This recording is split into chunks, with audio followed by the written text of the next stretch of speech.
with Floyd, Dr. Floyd? No, I actually looked at him. Okay, we will go ahead and get started. I have that on my calendar to go every day.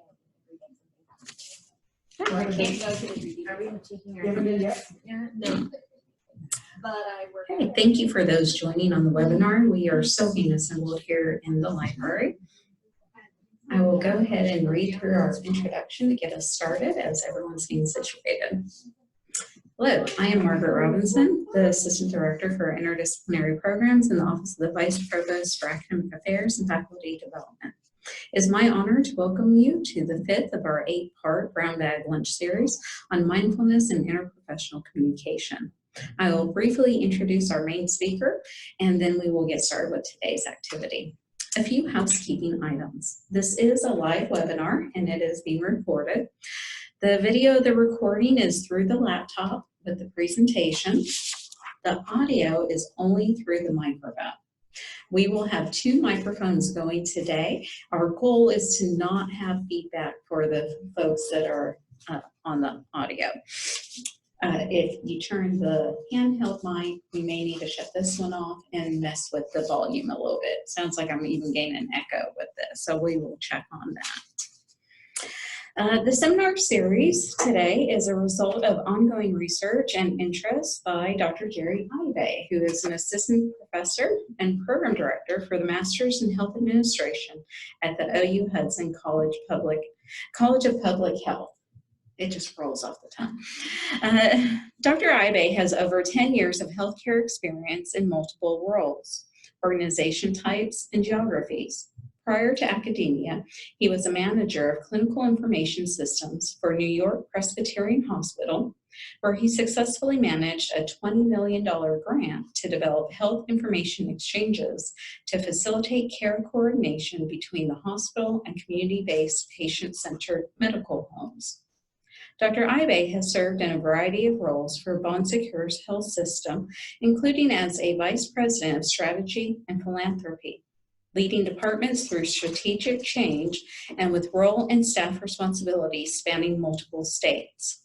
He now brings his practical experience to the classroom as Vice Chair and Assistant Professor. Jerry received a Bachelor of Arts from the University of Richmond, earning a double major in Leadership Studies and Speech Communication. He also completed a dual graduate degree, receiving an MHA from Virginia Commonwealth University and a JD from the University of Richmond School of Law. So you like to be busy. Many years ago. Many years. Please join me in welcoming our facilitator for today's event, Dr. Jerry Ibe. Off. Oh, this is for you. Oh, well, thank you. I shove it in here, right? That's usually what I do. I shut it off, so you're not on yet. Oh, okay. I'll just turn myself back on. Well, hello. Good afternoon. Yeah, it's already afternoon. And welcome to those of you who are dialing in online and those of you who are here. So I'm going to start off by giving you a little bit of introduction on the structure of today. We'll spend about 60 minutes going over some concepts and having some dialogue. And then we'll spend 30 minutes doing some embodied practices because it's one thing to learn some things, but it's better to do them and experience them. We're going to take a little trip down memory lane. If I can work this thing. Oh, look at that, how fancy. Today we have the privilege of having a couple of guests join us today. Look at that. I don't even know if they knew their photos are going to be there. I think they did. So actually, let me maybe start off by doing that. I think the microphone is over there. So would you two introduce yourselves? I'm going to turn my mic off when you turn yours on. Okay, that's me, the second picture. I'm glad I didn't wear the same thing today. It's been that picture.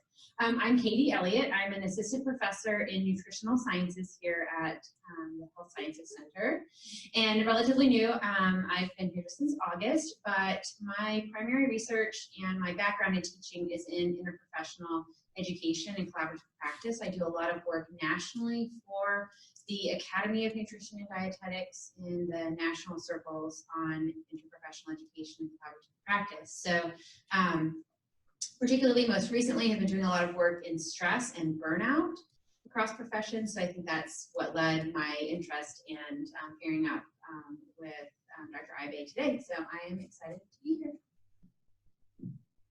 I'm obviously the third one there. My name's Tammy. I'm a pediatric clinical nurse specialist at Children's Hospital.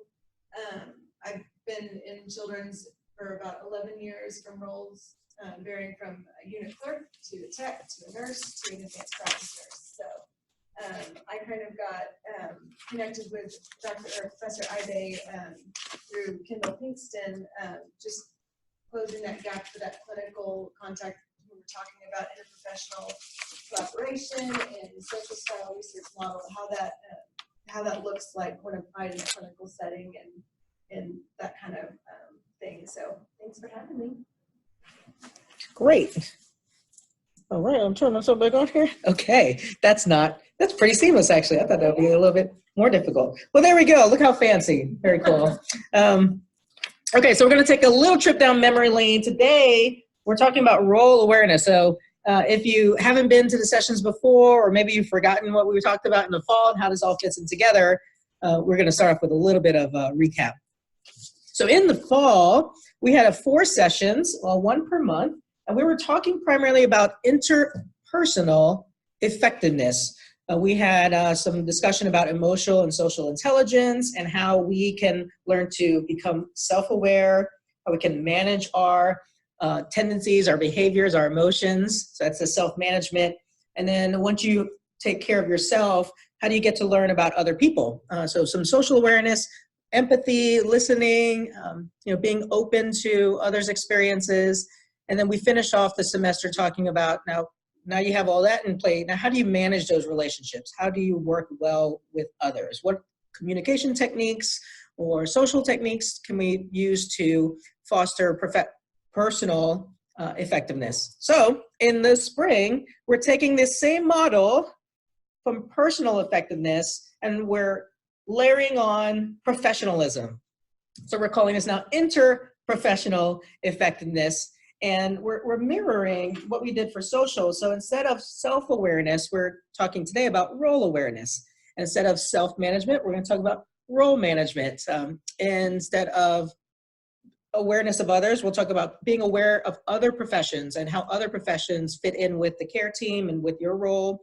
And then the final thing will culminate in the grand poobah finale of interprofessional management. So this whole series is about interprofessionalism and mindfulness. So we're slowly building up layer by layer to where you will have perfect interprofessional relationships in April.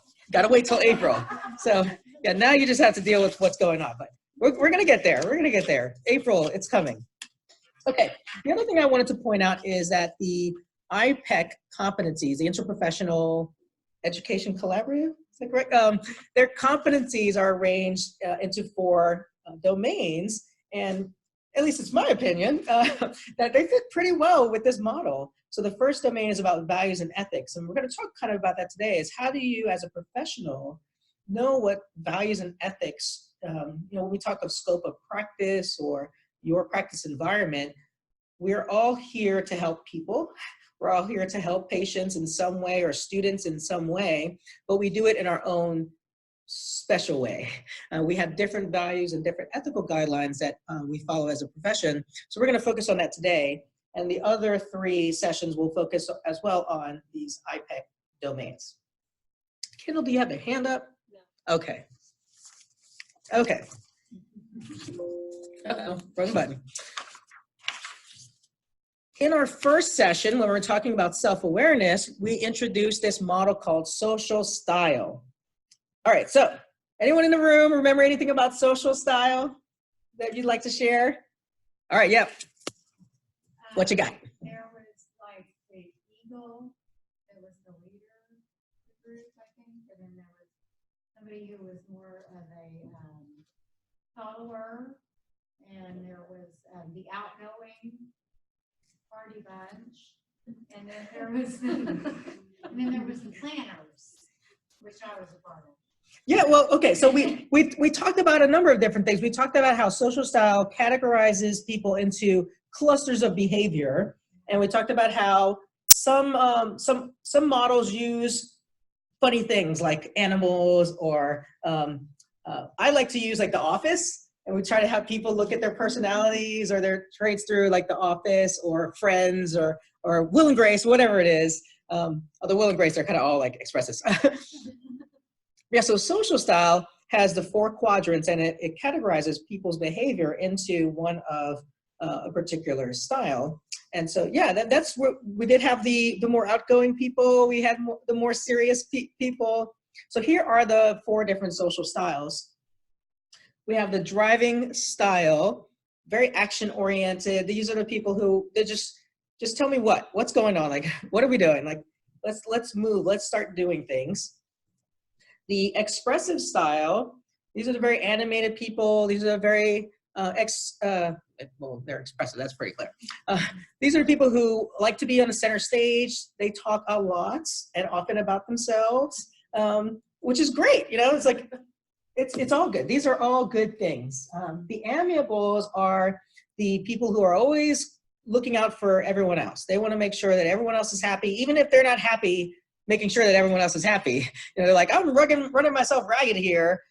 Well, you don't have to, but that's their natural style of behavior, is to look out for the needs of others. The analyticals are looking out for correctness and making sure that everyone else is not just doing all these things, but they're doing what's right. So the analyticals, whereas the drivers think they're right, the analyticals know they're right. That's kind of the difference there. Okay, so these are the 4 social styles. And we introduced that because I think it's a beautiful framework to understand your tendencies and your behaviors. The other thing we talked about in session 1 was stress. And I remember some people in the room, they were like on a scale of 1 to 10, they were like a 2, 3 on the stress scale. And I offered to switch roles with you, and I wasn't able to successfully parlay that. But let's have a little assessment today. Where are you on a scale of 1 to 10 in your stress level? Anyone in the room, feel free to share. Yeah. Like a 7. Okay, 7. 8. 9, 10, 5. Let's say a 5. Okay. Now it's been my personal observation that many people are skewing towards the higher stress area. Healthcare tends to be a stressful environment. We tend to be pretty stressed. So we were talking in the first session about your stress level. So now let's talk about your coworker stress level. If you had to rate just generally your coworker stress level, scale of 1 to 10, how would you rate them? Okay, higher than you. Now, here's an interesting question. Do you think some of their stress comes from you? Are you the cause of their stress? Yeah, we're talking about work today. We're talking about work. Yes, yes. Now, or we could flip the question around. Is your stress coming from your coworker? And so, some of our stress is internally driven. We maybe have a deadline we want to achieve, or we have a project that we're working on. A lot of our stress comes from the people around us. We did an exercise in one of my classes last year where I asked the students in my class to rate their stress level. And I think we used a scale of 1 to 20 because the students were actually introducing that concept in class that day, and they used a scale of 1 to 20. And many of the students were very close to 20. But then we also did this exercise where we listed what stresses you out and what helps calm you down.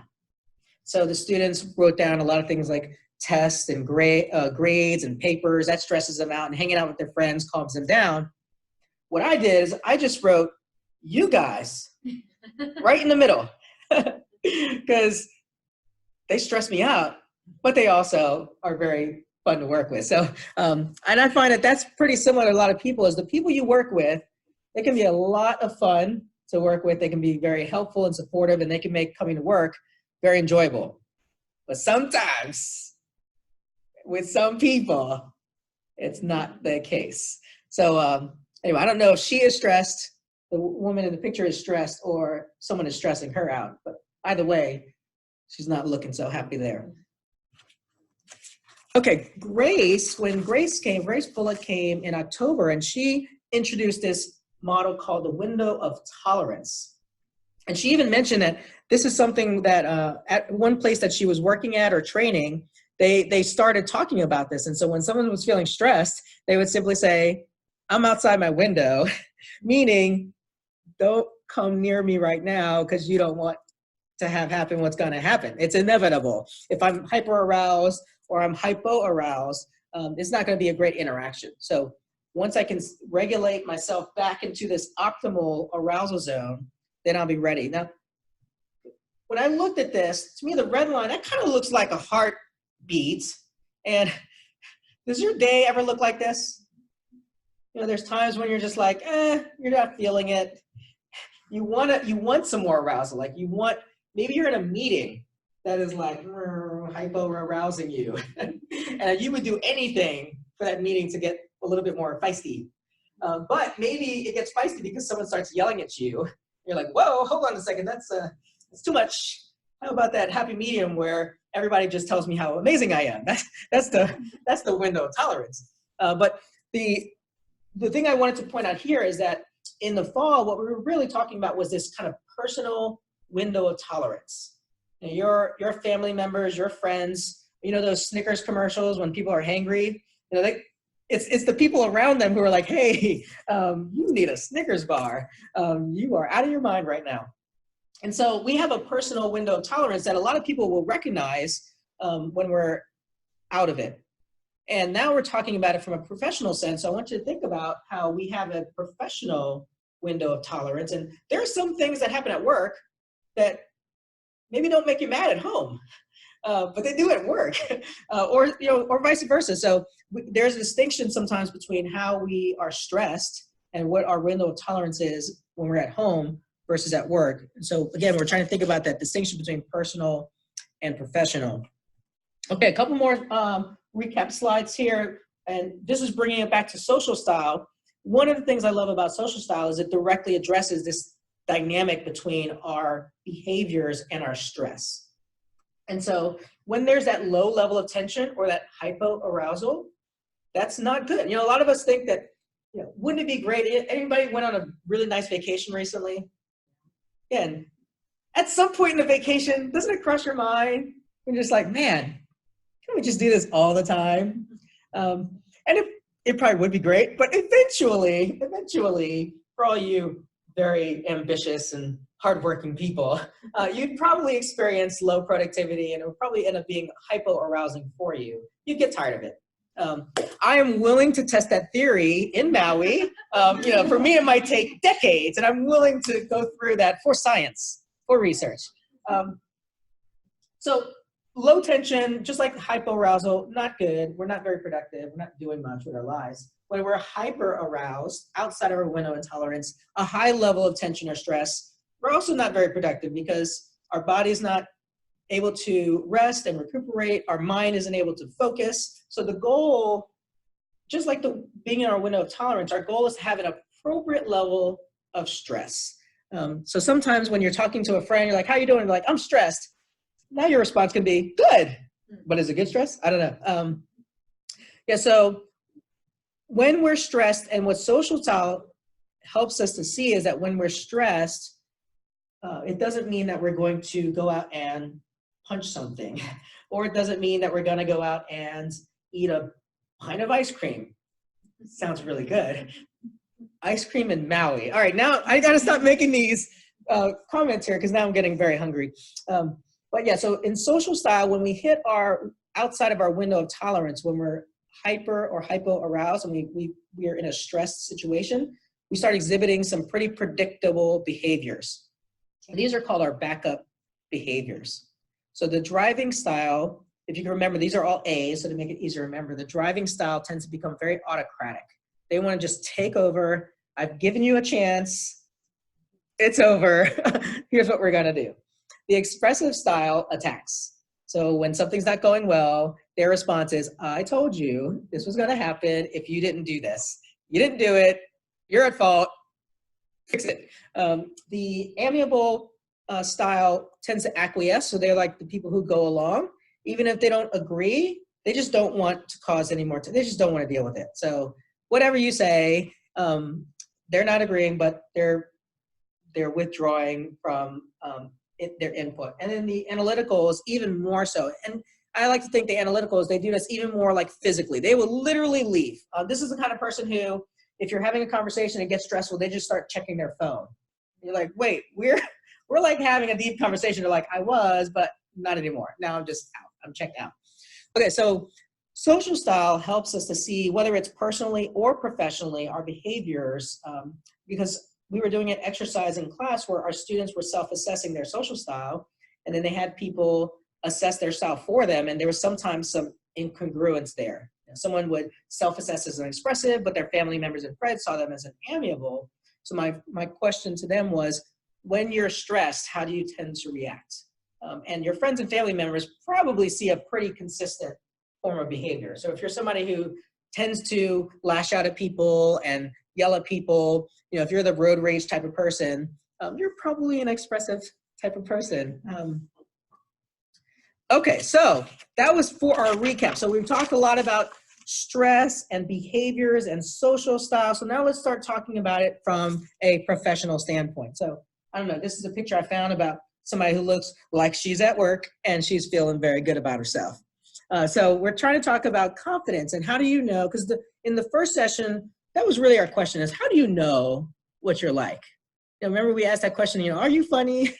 Of course, Margaret thinks she's very funny. And we'll get back to that in a second. But what we're trying to talk about is that social style, it provides a lens for you to assess and for others to assess your behaviors. So that's really what we want to talk about today is I think there's kind of two primary practices you can do to enhance your interprofessional effectiveness. And one is understand your professional behaviors that most influence your effectiveness at work.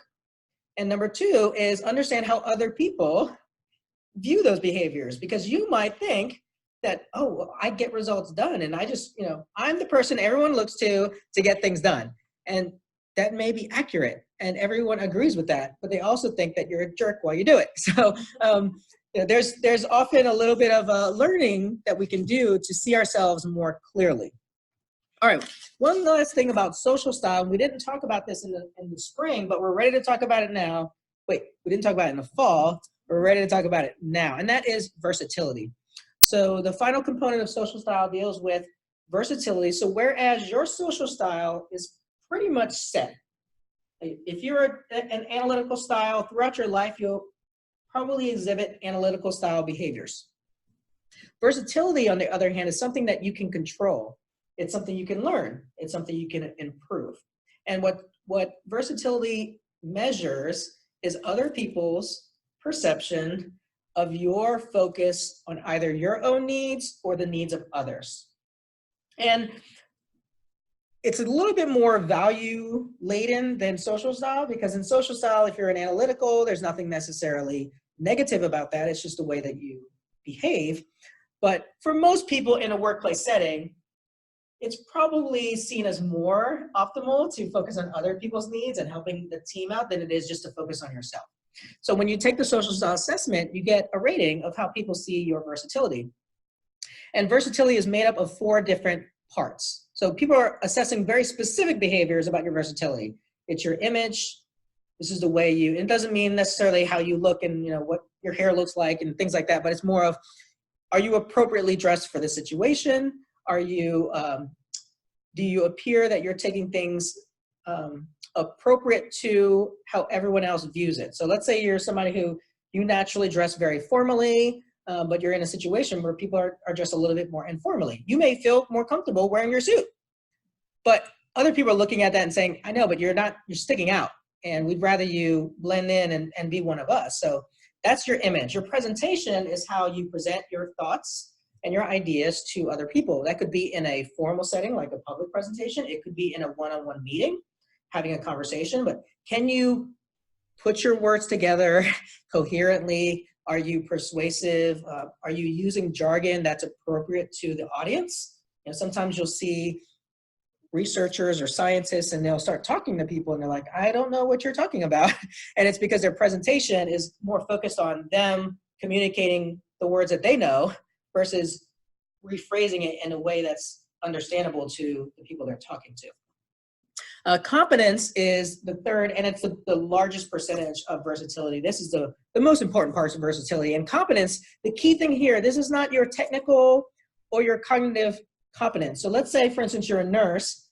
Your versatility competence is not whether or not you can put in a PICC line, or it's not whether or not you know how to you know the specific surgical procedures to check off. If you're a dietitian, you know, your competence is not knowing specific macronutrients to help a certain clients. Your competence are things like your conscientiousness, your flexibility, your innovation, your perseverance, and your optimism. So these are social and emotional competencies. So these are things that can be learned. You can learn to be a little bit more flexible in how you behave. You can learn to be a little bit more innovative and open. The last part of versatility is feedback. And feedback are things like, can you receive feedback and can you give feedback to others? Do you actively listen to others?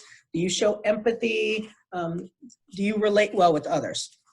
Okay, so now we've kind of closed the whole box there on social style. We know that style is a description of tendencies that we have in our behaviors, and versatility is a way that we can modify and flex our behaviors to be a little bit more effective in working with others and demonstrate that we're taking their considerations into account when we make decisions and when we make actions.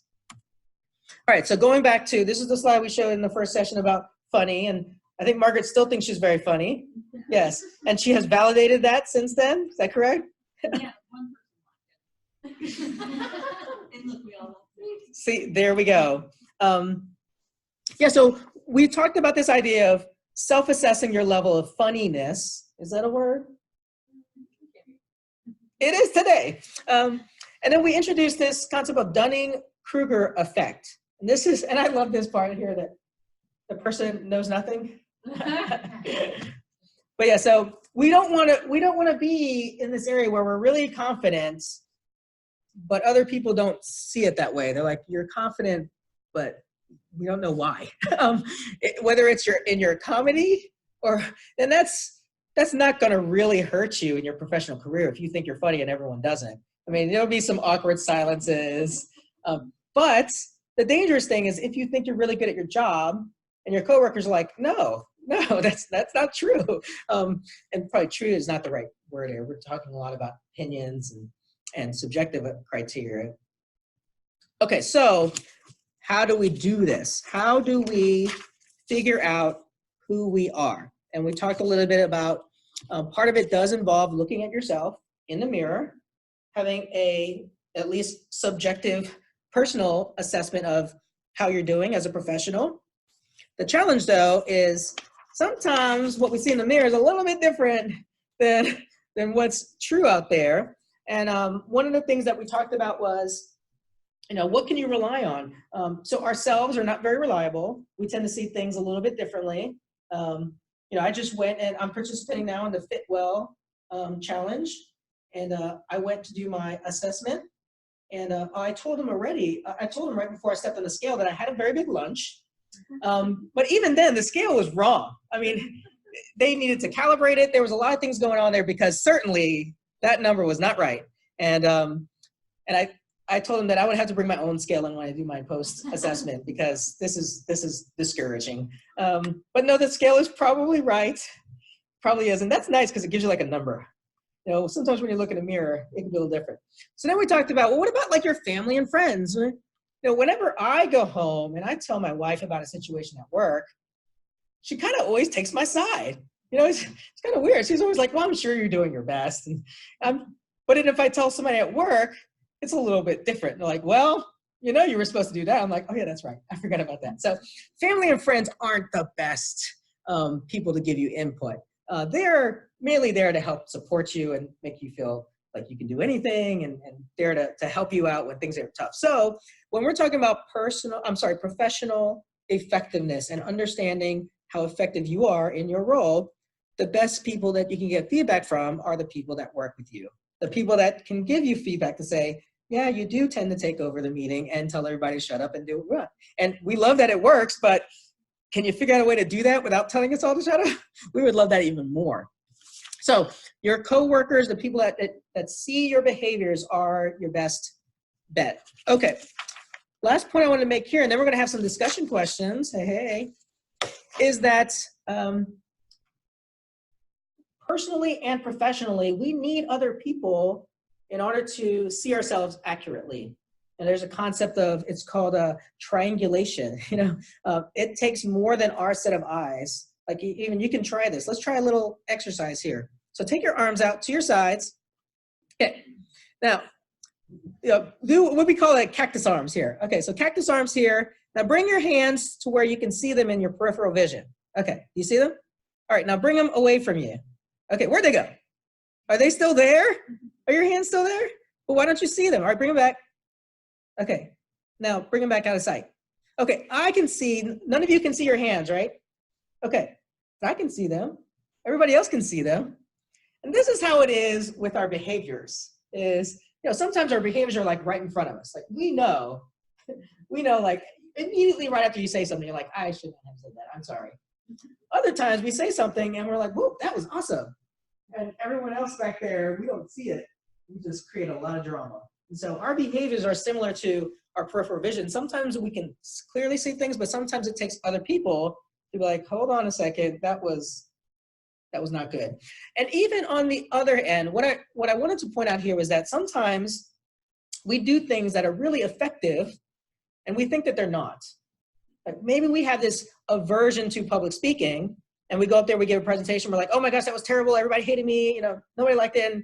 And the feedback is that, no, it was very effective, you communicated clearly, and we all really enjoyed it. So it's not always that people are pointing out things where you're overconfident. Sometimes you need to be more confident. When people take that versatility assessment, sometimes people self-assess that they are not as focused on other people, and the feedback that they get is, no, you are.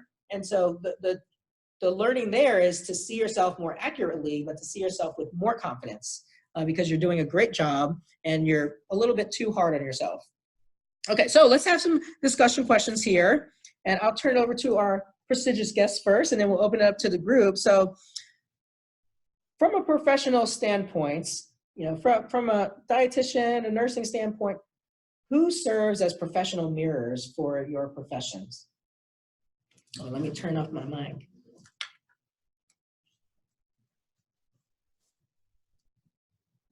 By professional mirrors, you just mean like who we would base our own competency off of, like who we're looking to for that affirmation?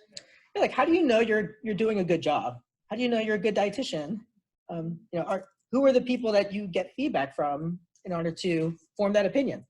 We kind of talked about this last week when we were talking about social style research project. And in nursing, what happens a lot is that the people who are evaluating the bedside staff or supervisors who never see them work, their feedback comes completely from complaints a lot of times, or either really, really good things that are said or really, really bad things. And there's none of that in between. Whereas from a peer-to-peer standpoint, like if I work with the same people every day, I know who's working really, really hard. And I know those people who just, kick it into high gear. So we were talking about how we're really pushing to kind of change the yearly evaluation process to where it's not coming from supervisors down, but where supervisors use peer-to-peer evaluations, like get evaluations from 4 peers for every person to say, no, this is where you need to improve, but your peers acknowledge that you're excelling in these areas, you're doing a great job. Here are some areas where maybe this, and this would help you kind of kick up your score next year. Because too often feedback is just in a negative form, and it's like you would never come to your boss with a problem unless you had an idea for a solution, or you shouldn't. The same thing, you shouldn't give someone feedback on their performance without some sort of guidance on here's how you can improve this is how I feel about it. But it's kind of like a flawed system right now, I think. And it's hard, especially in pediatric operating room is my background. So especially when you're in an environment with lots of different professionals, when you talk about values and what is important to one profession versus the other, there's a lot of conflict. So I always say, you're a good nurse if you made at least one person really mad that day because you're advocating for your patient. If you're just going along with it and letting, whatever, I don't care, I know that's not what we're supposed to do, but it's going to get the day done, you're probably not doing your job well, but you're making maybe your surgeon happy because they're going to get out sooner. So that's my take on that. Wow, that's a really interesting perspective. I think as a dietitian, there's really probably two primary mirrors, the first one being physicians as well. We have a traditional role of being a profession where we make recommendations to physicians. And so I would see in a clinical environment, my role being effective if I have physicians who consistently take my recommendations and implement those into their patient care, and then see outcomes for our patients. And then on the flip side, I would say our patients, because the role that we play, we can't, we're not going to prescribe medication. We're not even going to, work with your body like a physical therapist would. So if we are effective, our patients are able to meet the goals that they establish for themselves. I can't change your diet for you. I can't make you not eat that big old thing of ice cream in Maui to de-stress. But as a competent professional, how can I serve you to get to that point? And then another thought that popped into my head is each other, and I don't know if can we be mirrors within our own profession for each other? So holding each other accountable to making sure that we are being competent in our science and the things that we're asking people to do. So. Yeah, what about any thoughts from the group about things that you do, or actually the more specific question is, who serves as a mirror for you professionally?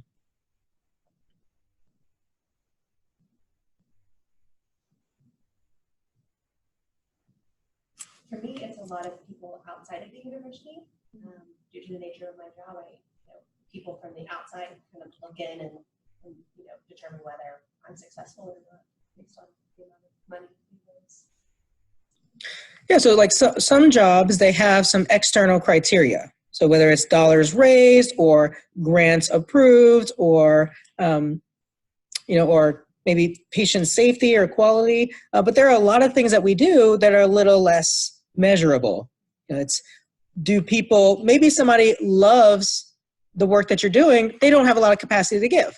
And so how do you measure that? They give a little bit amount, but they do a lot of other things. They're really engaged. Or somebody who they may have lesser outcomes because they're just a lot sicker. Okay, so any other comments about how do you, or who serves as a mirror for you professionally? For me, it was the other educators. I was an educator and dietitian. I worked at a college pharmacy. So there was no other dietitian. There is no other dietitian there to give me feedback. So it was the other educators in the clinic. They were not dietitians, but they were diabetes educators. So, and we would meet once a month and just kind of talk about,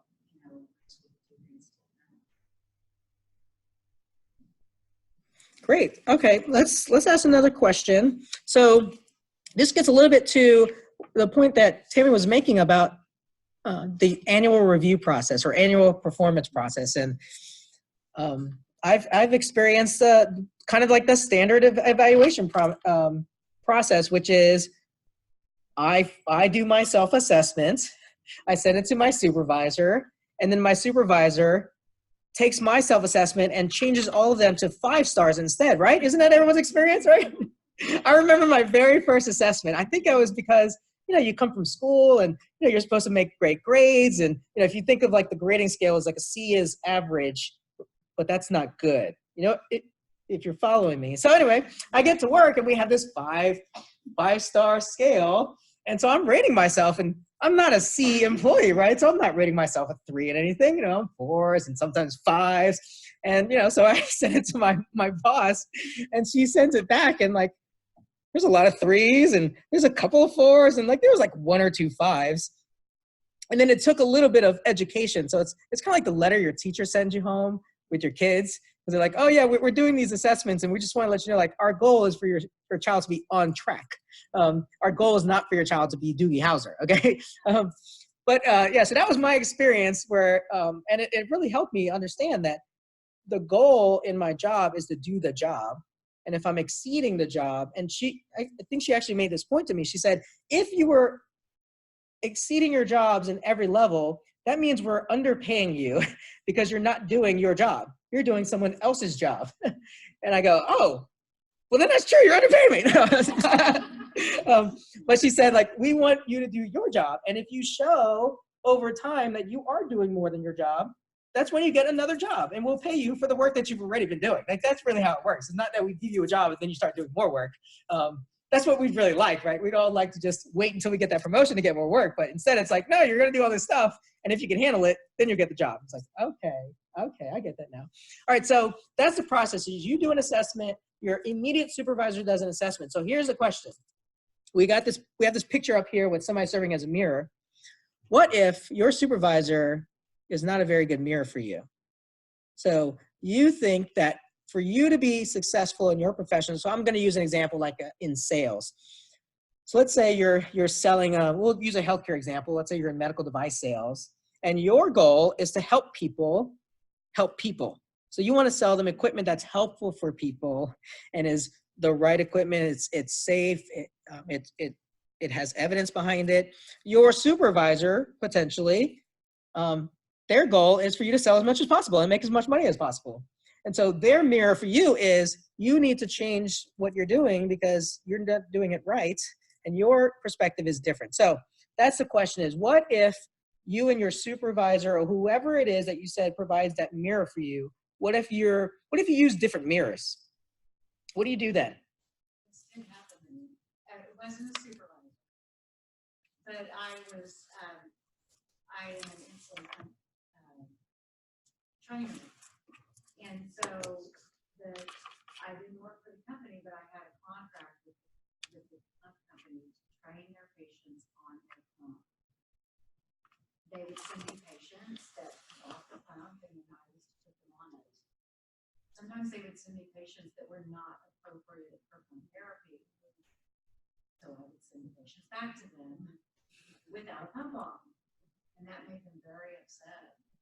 And we actually kind of got into a little bit of a scuffle about that. Their viewpoint was, you have a contract with me, and I tell you who to put on a pump, and you do that. And I said, well, I don't see it that way. I'm a professional. It's my duty to make sure that the people that I see are safe, and I'm going to assess them. And so I'm not a pencil pusher. I'm not somebody who just does whatever they're told to do. I have a professional viewpoint, and so I'm going to make an assessment before I put somebody on the pump. And if it's not appropriate for them, I'm not going to put it on them. You can just send it to somebody else. So we had to have a discussion. Yeah. That's the answer about our differing viewpoints. And yeah. Thanks for sharing. And my follow-up question to that is, did it cause you to question your competence? No, it caused me to question their competence. Okay, good. Yeah. I was not happy with the person that they employed to do that job. But it could have been a moral dilemma. Yeah. Well, yeah, it was a moral dilemma because at one point they actually sent me a patient. She had called me on the phone and told me about this patient, and then the person that showed up was not the patient she was talking to me on the phone. And so I'm like, what are you doing? If you don't even know who X is, you think X is Y, then what is happening? It was just, yeah, it was more, it was. I also wonder, can I ask a question? If their understanding of your scope of practice and role and responsibility could have been kind of that missing link, because I mean, I'm about to jump out of my seat. But if they had realized that part of your role as a dietitian is to actually conduct the assessment and make that evaluation. Well, yeah, they didn't understand. Yeah, so kind of thinking back to those frameworks. Yeah, that's a great example. So maybe from your perspective, so I don't know, either if you face that personally or if you've heard stories from other people facing that, if you're that supervisor who's been doing that to somebody, but what happens if your understanding of what it takes, because remember we talked about the concept of versatility, and what if somebody said, no, I don't need to be conscientious, I don't need to be flexible, I view competence very differently. So versatility says, right, but we're talking about these behaviors specifically. If you exhibit these behaviors, then you're more versatile. So professionally, these are your ethical and value directives, but there might be some disagreement. And what happens when there is disagreement? So if I understand your question correctly, I think what I would do in that situation would be to, from my perspective, try to get a better understanding of why we're having this conflict, of where it's coming from, so that, you know, it could be that I need to adjust how I'm viewing, you know, through this lens. I also would be asking questions of my colleagues. Is the same thing happening to them? How are they dealing with it? I think the last resort would be to just kind of stick my flag in the ground and say, you know, this is where I stand. I'm not going to compromise on it. But I think being more open-minded and flexible could be at least a start. And this is what makes it tricky whenever, kind of like we're talking, you may all have the same broad value, like we're going to take care of patients, so this is the goal. There's very different ways of achieving that goal, and there's different levels of responsibility. Whereas one person is just coming in and, you know, surgeons, to take care of this patient, I need to do surgery. A nurse, it's to take care of this patient, I need to make sure we have X, Y, and Z in place before we ever go in the room. Anesthesia's got different priorities. Like before we can even take this patient back to surgery, I need to make sure I can keep them safe. So it's a balancing act of, like you said, everyone knowing each other's roles, having built a relationship where there's trust between each role. And then I think that's what makes it so important that you have a system in place where it's not just a one-way feedback road. Like I always get my feedback from one person every year, and they have different values than I do. They come about it very differently, so I'm never going to please them, but I can't compromise my professional integrity at the same time. So creating those either two-way systems or just a checks and balances, like being able to, you know, put in writing why you disagree with a review or give specific examples. I think that's why giving people the opportunity to do the assessment on themselves first is valuable, because they could come up with a lot of examples of how they meet different criteria that maybe their supervisor is not even aware of. But nursing is very task oriented, so a lot of the value is placed on, do they come in, do they do their job timely, do they get it done? Now nursing is changing a little bit to where not only do you have to come in, be timely, do your job, you have to make sure patients are happy and their families are happy and the physicians are happy. So it's a hard road to walk, and I think that's why it's important to have varying methods of evaluation and not just rely on one. Great, yeah, and just circling back quickly to social style. This is just an example. So let's say your task is to write a report. A driving style supervisor, their value is going to be how quickly you get the report. Like, just I asked you to do it. Like, what is taking so long? An expressive person, they might look at the report and say, I know, but it wasn't very interesting. Like, I was looking for more angles, more connections. That was pretty much just like dry run. Like, we all know those types of things. I needed more. It needed to be more interesting, more innovative. an amiable person might, an amiable supervisor might value that you got a lot of feedback on doing your report. Did you talk to this person? Oh, what about this person? You wrote that down. Did you actually check that with that person? Because I don't know if they agree with that. And then an analytical person, a supervisor, they might give you an assignment to do a report, and their main criteria is that it's correct. You know, they don't care that you're talking to other people. Like, wherever you get your information from, as long as it's right, but don't do anything. And so you can see where there could be a variance. So if you're a driving style person who's working on your report, you're just getting it done as quickly as possible to get some feedback and to move on. Your supervisor is an analytical style. That's where it can cause some consternation. You might think you're doing a great job because you're doing it from your perspective. And you might think that your job means getting things done quickly, and your supervisor thinks, no, it's a little bit different. So the kind of the last concept we'll talk about here is, so social style talks about behaviors. And one of the things that it mentions is that your behaviors, the reason why social style looks at behaviors, because we can't see what's underneath. Right? We don't really know what you value or what your worldviews are. But that's what we're trying to get at here in this discussion is, we may have expectations of behaviors, and we may judge your raises and your promotions on these behaviors, but what we're trying to get at is, why do you act that way? Why do you care about things being done quickly? You know, maybe it's because you value action, as a driving style person does. So what we're going to talk about now is stories. You know, I substitute stories for worldview, because as a let's say physical therapist, there may be clear behaviors. You see your patients, you give them follow-up treatment, you treat them kindly. I mean, we expect these behaviors for you to be a successful physical therapist here. Even when you get down to like values, we have the IPEC competencies, and it kind of lays out our values, and it demonstrates to us that we need to understand the values of our profession. But then we get deeper. It's like, well, why? Why do you believe that it's important to defer to the surgeon's schedule versus taking care of, you know, your coworkers? Or why do you believe that it's more important to focus on doing the job even if you don't feel morally, it's not morally acceptable? Because some people, that's their worldview. They're like, it doesn't matter if you don't like doing it, you have a contract, do it. Like, what's your problem? And so here's our discussion questions is, what stories are common to your profession? You know, why do the people in your profession tend to act the way that they do? Can you try to identify a worldview perspective or a story that is common to them? You guys start. You may have to shut me down. So I think we have a lot of stories as dietitians, and you can cross-check me here.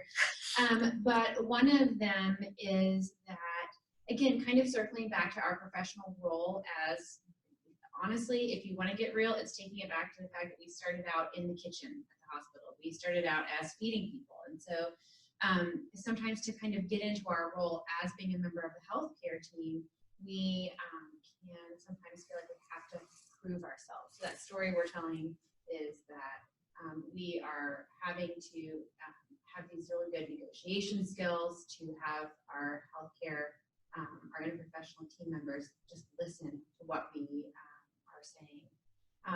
The other one is that we are not the food police, okay? And so whether that is with our interprofessional colleagues or with our patients, that we don't want people to see us as telling you that you can't eat your favorite foods, or that you have to, you know, like Dr. Oz was on TV this week saying, you're stop eating breakfast. And it's like, you know, we are constantly fighting with the other messages that are out there. So I think that can be a big part of a dietitian's story as they are working in that interprofessional team. And I'm sure I'll think of other ones, but I'm going to pass it off so I don't start rambling. So one of the stories that when we were talking about this last week, I told was about like a surgeon who was right out of fellowship, who just started, who was stacking up on his minute. He got like maybe 1 or 2 block days a week, trying to build up his practice. So he would alter the times of his procedures so that he could fit more in. And that doesn't necessarily work when you're talking about schedule and staffing. His priority was to see as many patients as possible. it created this system of just, I mean, it was toxic because in his mind, he's only there 1 or 2 days a week. Why can't we just finish this? You know, this patient's been here since 8 a.m., hasn't eaten all day, like they're here, let's just go. You know, I can do this in 30 minutes. We've got anesthesia staff, like why can't the nurses just stay 30 minutes to go? And I was telling them, like, that's great and all, and you would think, fine, like no big deal, 30 minutes, like I'll do it. However, when you're talking about values, yes, we all want to take care of patients, but that same nurse and scrub tech or whoever might have been in that same situation every single day that week. They're missing time with their children, which is a common value in nursing. I went into nursing because I wanted to have a job where I could have time with my kids, flexible hours, good schedule. That's what a lot of people do. So you start, if you only ever see one side of it, it gets very complicated to navigate that because you're constantly having, unless you have somebody being the voice of reason and empowering the staff to speak up and then trying to understand each side. Yes, it's a money game. At the end of the day, it's always going to side on what's going to make the hospital the most money. Somebody's got to stand in there and say, that may be true. However, one, quit letting him alter his times. And these are some of the solutions that came up is, you know, well, one, his scheduler is no longer allowed to alter their times. He can't, you know, he's got to have approval from his, you know, chief to be able to say any time alterations. But it was one of those summers to where we were there hour and a half late every day because his time might be 30 minutes. For the staff, that's an hour and a half because somebody's got to clean up after him. And for patients and families, that's very frustrating. If you've taken an entire day off of work to make sure that your child can have surgery that they need, that you've been fighting to get in, and then someone comes and says, one, I'm sorry, it's going to be a couple hours because we're delayed, you're really upset because your kid hasn't eaten. Or if two, they come in and say, you know, we're just really behind and we're going to have to cancel you. For a lot of people that we serve, that could mean one, losing their job. It could mean they don't get to eat the next week. You can't take for granted that people, like, just to take a day off is very hard for people. Maybe this was their only day of the week that they had transportation to the hospital. We have a lot of patients and families that they have to drop one kid off and go back and pick the others from school. And it's like, no, you can't leave we're not a daycare. You can't leave. Understanding, like, you got to get that big view perspective. But that's one of those just stories where even though we held the same values, we're going to take care of patients, the way that we came about doing that is very different, and it causes a lot of conflict. And then, you know, from a nursing perspective, you're like, why is he doing this? Does he, like, my time is not yours, my time is mine. I work this hour to this hour and I've had to stay over every single day. But for his view, it was, we've got patients that need surgery and they've been here all day, let's just do it and get it done. So I don't know that there's a solution to that other than fixing the system and putting some checks and balances in there. But that was one of the stories that I immediately thought of when I saw this is the story behind it. This is, even though we have the same values, it's very different for each person involved, how that looks. That's a great example. I'm going to make a comment on that, but before I do that, any other thoughts or comments anybody else wants to share about your professional stories? Yeah, and so you mentioned something about having like a shared story there, like for you to get on board, because you said, I'm not sure what the solution is. And what came to my mind was that's where, and we'll talk about this in our sessions, in our 7th and 8th session, primarily the 8th session, where we start talking about culture. That's where ultimately this thing is all leading to, is creating a culture. And really what culture is just a whole bunch of stories. If you've ever interviewed at a company and had that feeling like it's on paper, it looks like a great opportunity. This looks like a great fit, but man, it just, something's not clicking. And there are these stories there. Maybe people are telling you, not officially telling you, but they're telling you that no, like you're not going to see your family. Or maybe you're the opposite and you want to make as much money as possible and work as much as possible. And the story you're hearing is that, yeah, we're out of here on Friday afternoons because we want to go play golf. And you're like, that's not what I want to do. I want to work. So those things that are often unsaid, those are the stories that people have. And so if you want to change your professional behaviors, just like if you want to change your personal behaviors, it really starts with changing your stories. It's still January, so our last kind of like group participation thing here is, who here made New Year's resolutions? Raise your hand. That's it? Just me and Kendall? Okay, who here has ever set a goal for themselves at any point in their life ever? Okay. Okay, who here, wait, keep your hand up if you had your hand raised. Keep your hand up if you have never failed in keeping your habits up and have always achieved all your goals through sheer will and discipline. Yeah, so, yeah, because what will often happen is we pick a behavior. So let's say it's, I'm going to start working out, or I'm going to stop yelling at my kids, or I'm going to start, I'm not going to like cut people off in traffic anymore. You pick a behavior and you try to change your behavior. The problem is you're that person. You're still that person that wants to yell at people. So eventually your willpower is going to give out. Your willpower is like a muscle, and it gets tired. So the long-term way to change your behavior is to change your worldview. I'll talk about this in the next session, so I won't get into it too much, but remember I shared about my light gate situation, about my lights on in my house? And so it's more than just changing behaviors. I read this great article one time, and I think the wording was, it said, to change your behaviors, you have to change the story you tell yourself about who you are. So as an example, the example they used was working out. So instead of saying, I'm going to work out every day, that's not going to happen. Instead, it's because in the back of your mind is telling you, yeah, but you don't like that. Why would you want to do that? And then when it starts getting hard, your mind and your body is telling you, see, we know better. Like, just let that thing go. Let's try it again next year. Come on, let's be real here. But instead, what happens is if you can figure out how to change your story and say, I am the kind of person who works out every day.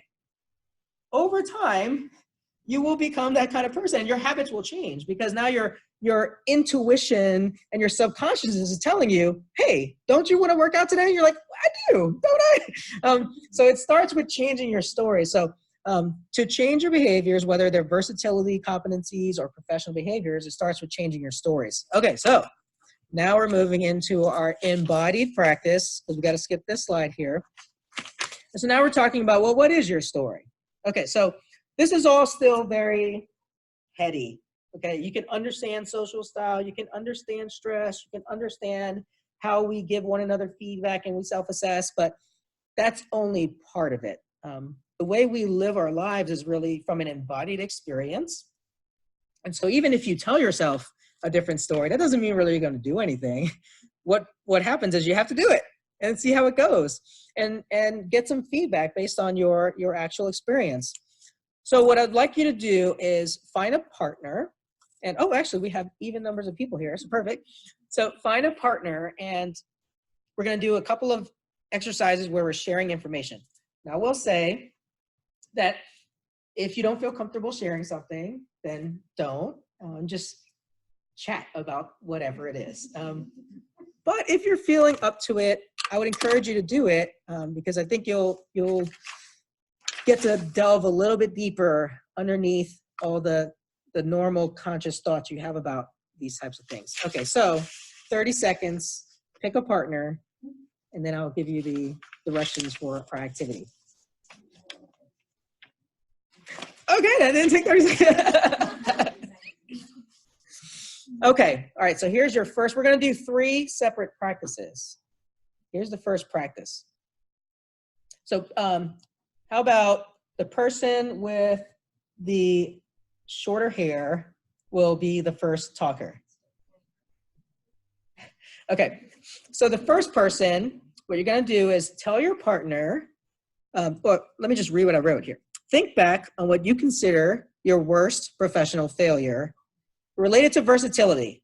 So remember, those things are image or presentation or competence, feedback. So not like that you, not something that's unrelated to that. Okay, so try to find something that's related to your versatility and a time you really just, you're not proud of it, okay? It's probably your worst. Like if you were writing a resume, like a reverse resume, where you're listing like the worst things that you've done, the thing that made you feel least competent as a professional.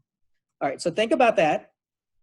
And then for 2 minutes, you can describe the situation to the person if it provides context, but that's not really what we're doing.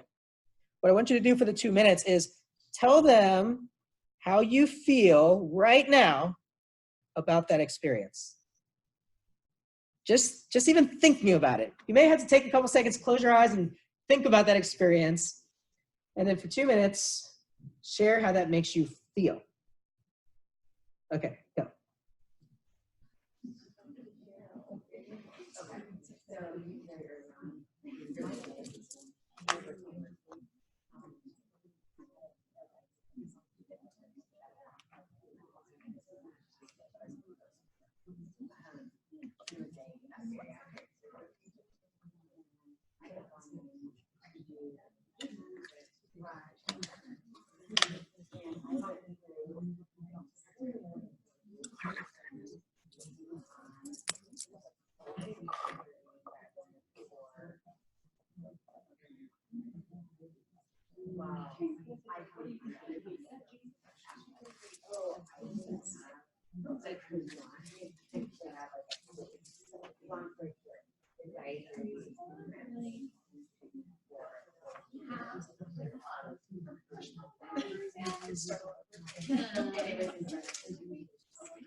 "30 seconds.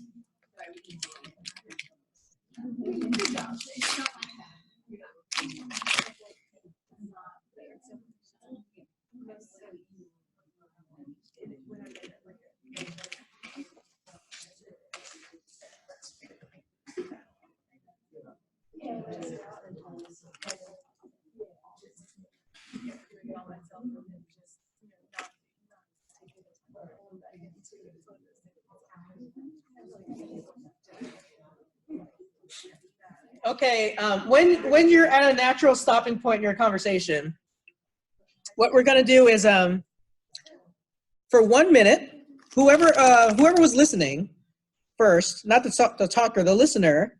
So for 1 minute, I want the listener to just share with the speaker what you observed. So not like, you're not reiterating the content, you're just sharing what you observed and how the speaker was presenting that information. So observations about the speaker. 1 minute.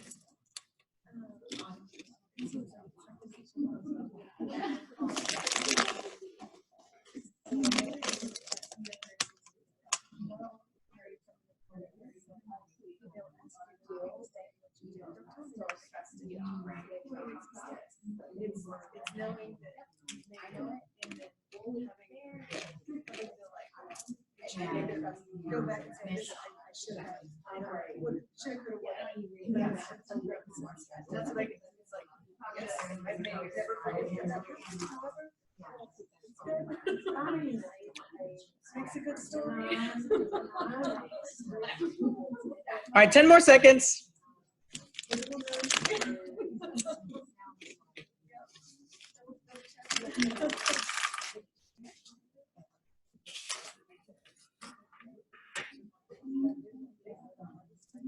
Okay, so let's switch roles.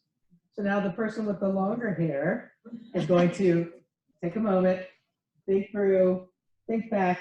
You know, maybe it was just yesterday. Maybe it was 40 years ago. Think back about your worst professional experience. For 2 minutes, share with your partner how you're feeling about it right now. Okay. So just was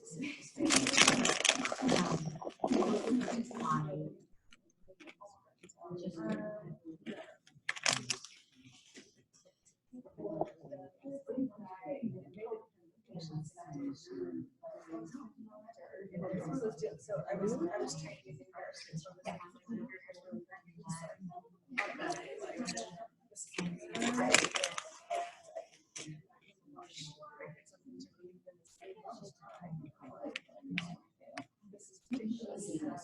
straight to like her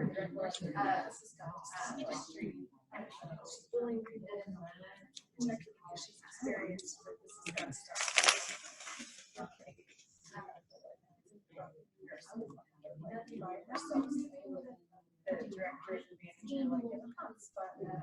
And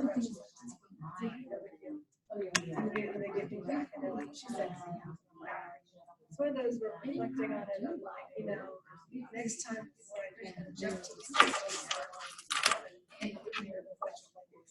the 30 seconds.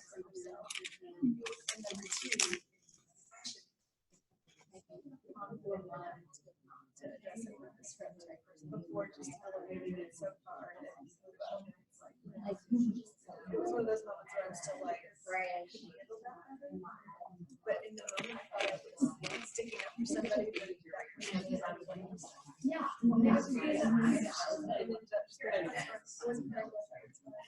Was something else. Okay, 1 minute for the listener to share their observations of the speaker. 1 minute. I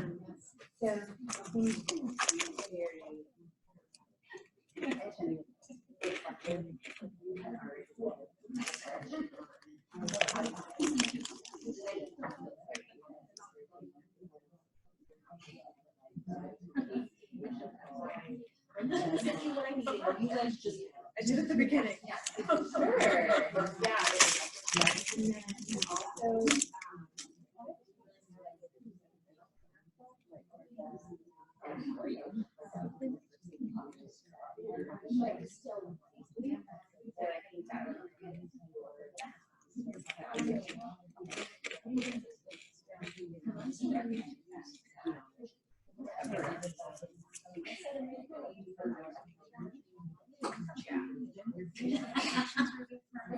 Okay.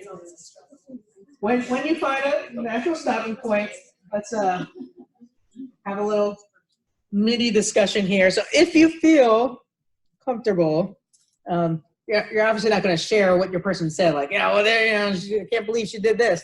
But if anyone feels comfortable just sharing anything you observed or anything you felt during these last couple of minutes.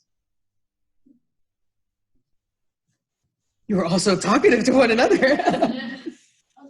Yeah. We both do the kind of the same thing and how we react to situations that we're stressed out about. It's like, we'll explain, we'll talk about it very briefly. And it's like, okay, let's talk about something else, because then it becomes that you're stressing yourself out about the stress that you already have. So it's like, let's just talk about it really quickly, and then we're done. And never speak. And never speak of it again. Because it in turn causes more stress thinking about it. What kind of Thinking about stress? it makes me like super anxious, where I'm like reliving the moment all over again. So let me give you an example. My wife and I, this is like an ongoing debate for the last like 3 days, 4 days. So like to me, styrofoam is the weirdest thing. So like, some people like, some people like nails on a chalkboard. Like I can't, whenever we get a delivery and there's styrofoam, nope, like I can't do it. Because when styrofoam rubs on styrofoam or anything else, like it's not a sound. It's like it's in my body. It's like, it's in my spine. And like, I feel it tingling my spine, and then like it goes into my brain, and it's weird and I hate it. So to me, I've identified it as a very visceral feeling, and I can describe the feeling. So I was asking my wife, like, what is it that has the same experience for her? And she identified something. I won't share with you what it is because it's something I do. But it's something I do. And I said, well, how does it make you feel? She's like, I get really mad. I'm like, okay, but how does it make you feel? Like, can you describe the feeling? And she's like, I just did. It makes me mad. And I'm like, but that's not a feeling, that's an emotion. She's like, what?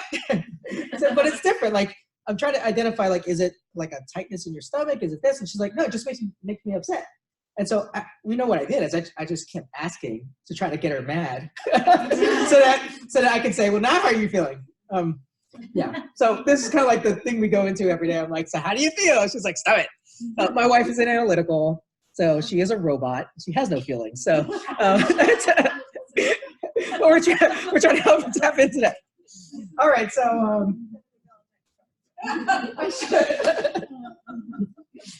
I think those are actually her words, not mine. Okay. All right. So let's do this. We don't want to end on like failure and self-doubt. All right. So same structure, 2-minute sharing, 1-minute reflection, switch roles. So this time, feeling good about yourself. You're about to go to your boss and ask for that promotion or that raise. And you were gonna tell your boss why. That this doesn't have to be current. This could be back in the past, but now you're thinking about like, I just killed that thing. Like you're feeling good about yourself. You just did the best thing you've ever done in your career. So think about that experience and just thinking about it. Not how you felt then, but how do you feel about it right now? Describe that feeling. 2 minutes. Well, no, you don't know that. You're feeling good about yourself because of what you did. And so we're trying to figure out, how do you feel about that situation right now? Yeah, you're going to go to your boss right after this meeting. And of course you're going to get the raise, but we're going to try to help you feel what you're feeling. All right, 2 minutes.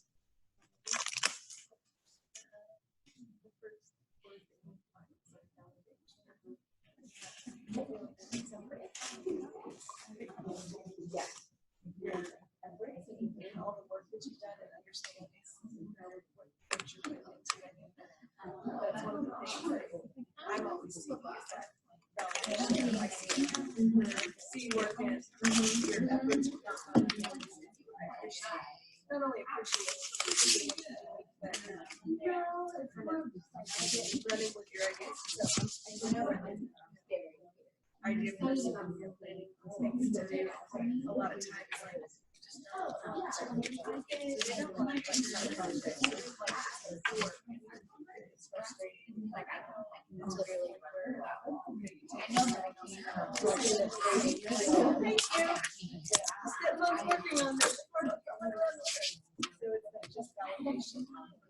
what is that like to do in your role?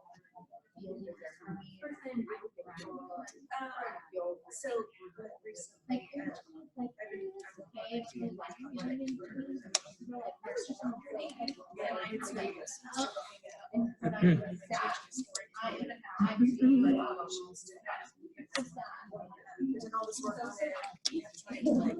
Yeah.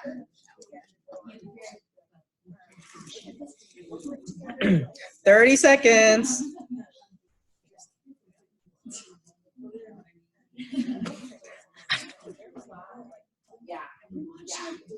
I'm doing this. This is great. We're doing it. Like those ones. Just that different perspective of like, see, this is what I should be doing. Should be doing. Okay, so 1 minute. 1 minute, just share, as the listener, share what you observed from the person who was speaking.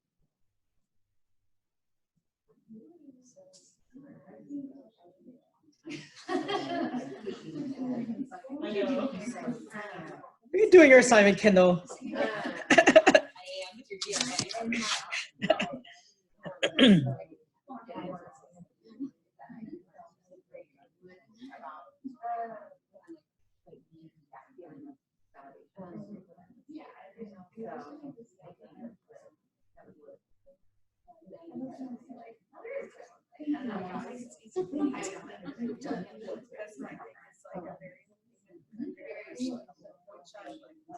I always get validation, and it's like I'm fine, I'm just gonna go to it, but it's also just Okay, when you're ready, switch roles and take 2 minutes for sharing your, what is it? Your most positive professional experience. Okay, so 2 minutes. You switch roles now. 2 minutes.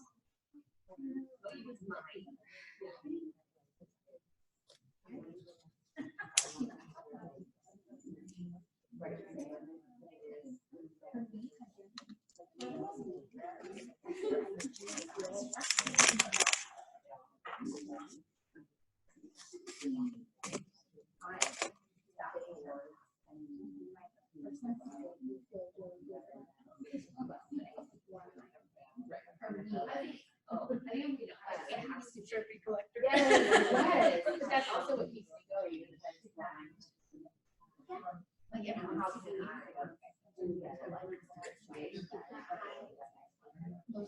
like, okay, bet that goal doesn't it?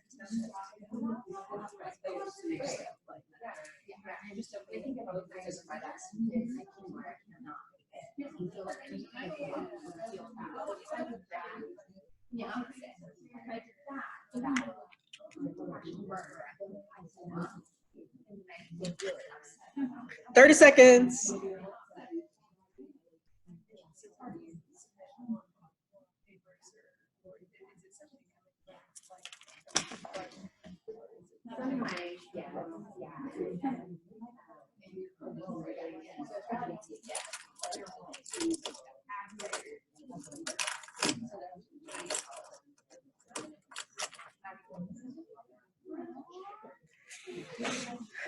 Okay, last parts. Let's take 1 minute and just have the listener share what you observed from the speaker. Your final minute.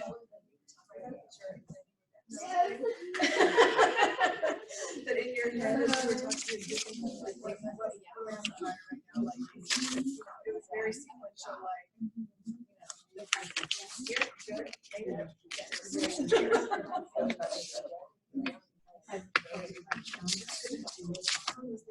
like I don't put things out enough with like the kind of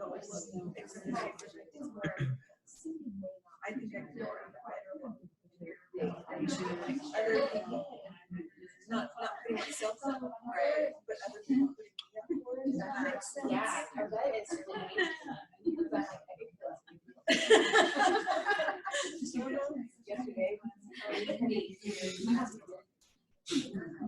Okay, when you're ready, we'll have a little discussion. That would stick with me. I'd be like, Don't get me wrong. I'm no longer. I'm in like this. All right, so let's share some experiences. If anyone feels comfortable sharing. Anyone? I just told her as she was telling me her greatest achievements and stuff. It was like it was very visual. Like you could see her brain working. Like she was thinking about her next. Like okay, did that next. Like lining up the. She puts herself out there a lot to achieve her goals, and once maybe probably even before that goal's done, you're thinking of what's next and how to achieve the next goal, and it's that self-driven like kind of personality at play. So yeah, you see the clocks ticking in her brain. Great, thanks for sharing. Anyone else? All right, so the last activity, and this is really more of a group activity. You can talk in your partnership about this before we share with the group. But what I want to talk about is because we're trying to talk about an embodiment of these stories. Like if you have a story of achieving and going after goals, it probably came from somewhere, and somewhere it's in you somewhere. And what often happens is, just like when we communicate, there's some research out there which says that usually when we communicate, about 70% of what we communicate is nonverbal, in our tone of voice or our gestures or body language. And so similarly, when you were all just sharing, I was observing some things, but I don't know if you observe things in your partner. But what I wanted to do was think about and just observe and talk about the posture that you just had while you were going through. So we shared something that was not a little bit, maybe very disappointing, or very, or maybe you shared a little bit about it. You're like, yeah, I did something bad one day. What's going on here? But yeah, so we probably had a certain kind of posture or felt certain ways versus the exercise we just did, where we shared something where we were really proud and we felt really confident. Anyone have anything they'd like to share in terms of what you observed or what you felt during the process? Yeah. Well, I know that Rachel and I, as we were talking about the negative thing, we were kind of like leaned in like it was a secret. And then when we were talking about the good thing, we were both, sat back in our chairs, and we maybe were a little bit more animated. We used our hands versus secret. Ah, very interesting. Yes. Yeah. Anyone else? Well, see, I feel like she handled both discussions with the same poise because one was far enough in the past and she's grown through that. It's not something that defines her. It happened. It's good. Move on to the next. So I feel like the posture was the same for either experience. It was a matter of fact, like it happened. On the next. Well, yeah, and it probably has to deal with it sounds to me like, that was the story you told was, as she just described it, it's something that you've come to accept, and it's like, that's part of my growth path. Whereas it sounded like when you two were sharing, you're like, I don't want to talk about that. Like, there's still some feelings there, maybe like things that you regret or whatever it is. So it's maybe a little more unresolved. That's why it's like, it's a little bit more secretive. It's like, okay. Whereas this was like, what? It happened. Like, that's how it is. Anyone else? Well, mine just happened yesterday, so I was probably a little bit closed off about it. Yeah. I would say you're still feeling wrong. I was still feeling wrong about it, yeah. I had an experience yesterday that I didn't feel good about professionally. And so, yeah. So, and it was an eye-opener because it's like, after all this time, I made that mistake. I've been practicing for 20 years. So, yeah. It happens. Yeah. But what was interesting with our last conversation was whenever you had said to disconnect from the outcome.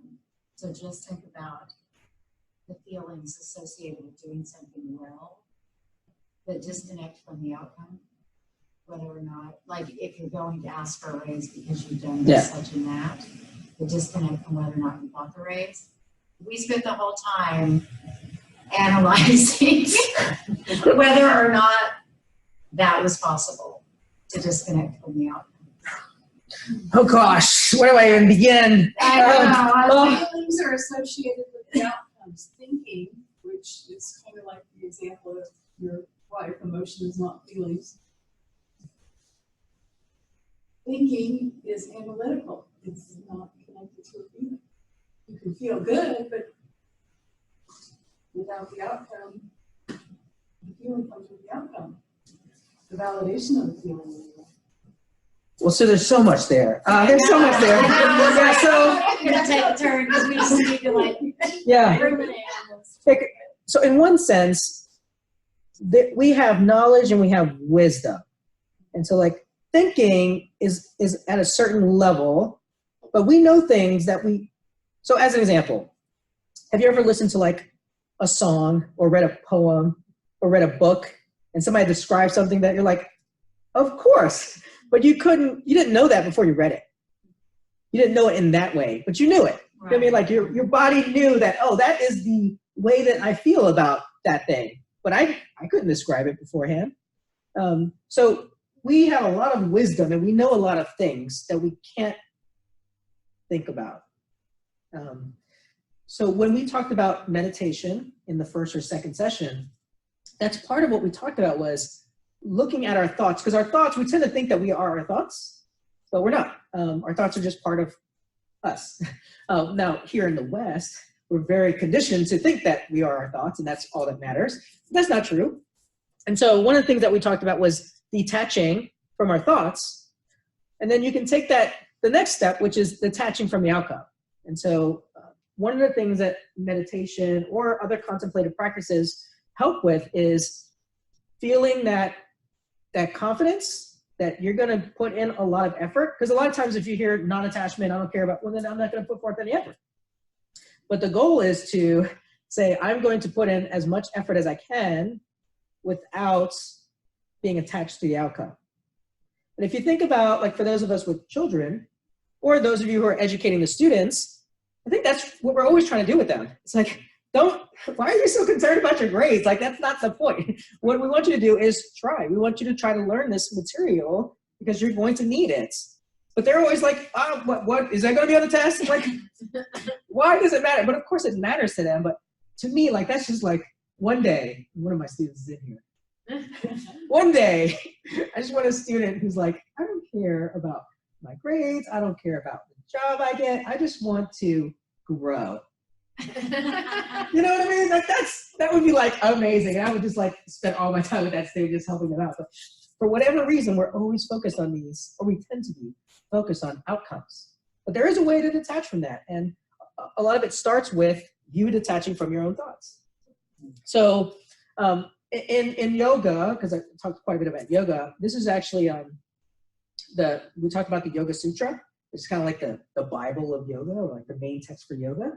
And it's written by this guy named Patanjali, that's his name. And he calls it the 2 wings of yoga. So he says the most important thing in yoga is balancing these dynamics. And I'm not going to use the Sanskrit terms because I don't even know if I know how to pronounce them well. But in essence, it's diligent practice and non-attachment. And so with your yoga practice or a karate practice, whatever it is that you do, learning to cook, learning to dance, learning to sing, whatever thing you're going to try to do, that's the goal, is to approach it as diligently as you can, but not care about whether or not you're getting any better. That's really hard to do. So professionally, it's the same way. We tend to measure ourselves against these outcomes of getting grants or getting research or having students do well in these things. But those are just outcomes. And so much of life is dependent on circumstances and chance and luck that we really can't control those things. And sometimes we take credit for it. So even sometimes in the stories you shared, you may have shared a story that really didn't have a lot to do with you. Maybe it's just a really bad outcome because all these things happen to you. And the same thing with the success story. Maybe you were just in the right place at the right time.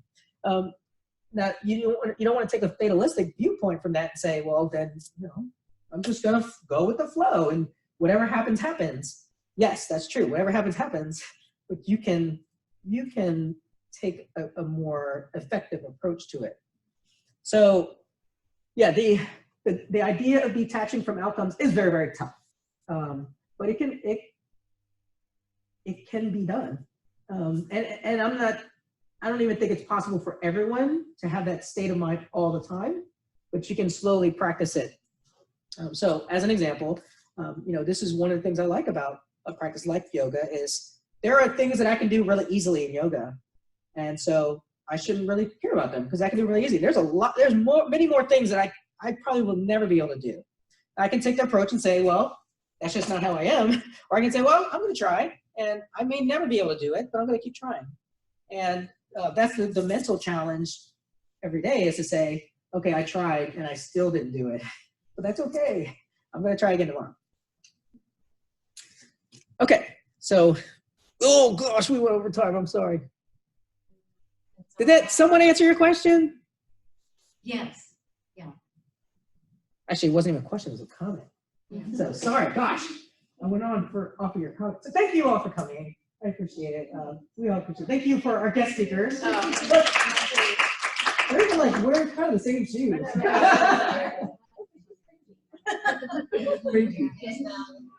So yeah, next month we're gonna do the 6th session, which is about professional self-regulation. So how do you make sure you stay in your lane in your scope of practice? Great. All right, thank you all. Thanks.